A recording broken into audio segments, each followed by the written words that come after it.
میرے حضور صلی اللہ علیہ وآلہ وسلم ارشاد فرماتے ہیں، فرمایا جب انسان کی روح قبض ہوتی ہے، انسان کی سانسیں رک جاتی ہیں، تین چیزیں انسان کے ساتھ ساتھ چلتی ہیں: انسان کا مال، اہل و عیال، اور انسان کے اعمال صالحہ۔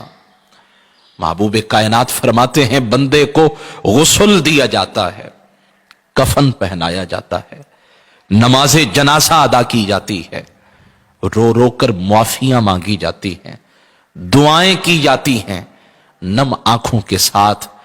جنازے کو روانہ کیا جاتا ہے شہر خاموشاں کی طرف۔ رسول رحمت صلی اللہ علیہ وآلہ وسلم فرماتے ہیں قبر تک مال انسان کے ساتھ ہوتا ہے، اہل و عیال انسان کے ساتھ ہوتے ہیں، لیکن جیسے ہی قبر آتی ہے نا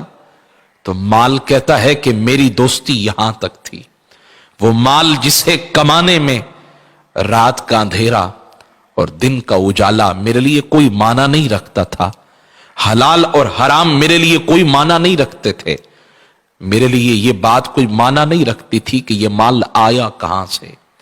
مال کی طلب میں، مال کی حرص میں اپنی اقدار فراموش کر بیٹھے، اپنی روایات کو پامال کر بیٹھے، اپنے تقدس کو، اخلاقیات کو روندنے پر تیار ہو گئے،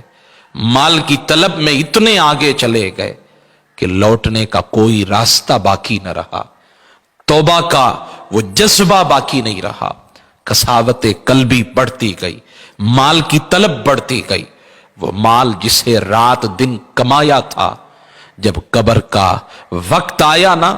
قبر کے اندھیروں کے اندر جانے کا وقت آیا تو مال نے کہا میری دوستی یہاں تک تھی، اب میں واپس لوٹ رہا ہوں۔ میرے حضور فرماتے ہیں اہل و عیال بھی کہتے ہیں وہ جن کے لیے مال کمایا تھا، بیوی کی خواہشات کبھی پوری نہیں ہوتی، بچوں کی ضروریات کبھی پوری نہیں ہوتی، اور انسان انہی کے لیے حرام کا ارتکاب کرتا ہے، انہی کے لیے گناہوں کی دلدل میں پھنس جاتا ہے، انہی کی لامحدود خواہشات کے لیے اپنے آپ کو جہنم کی آگ کا ایندھن بناتا ہے۔ انسان حدود کو پامال کر دیتا ہے،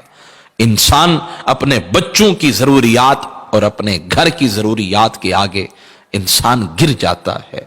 برداشت نہیں کر پاتا۔ وہ اہل و عیال، وہ کنبہ، وہ بیوی تھی، وہ بچے تھے، وہ بیٹے تھے، وہ سب کے سب قبر تک تھے۔ محبوب فرماتے ہیں وہ بھی کہتے ہیں ہماری محبتیں، ہمارا تعلق یہاں تک تھا، اب ہم بھی واپس لوٹ رہے۔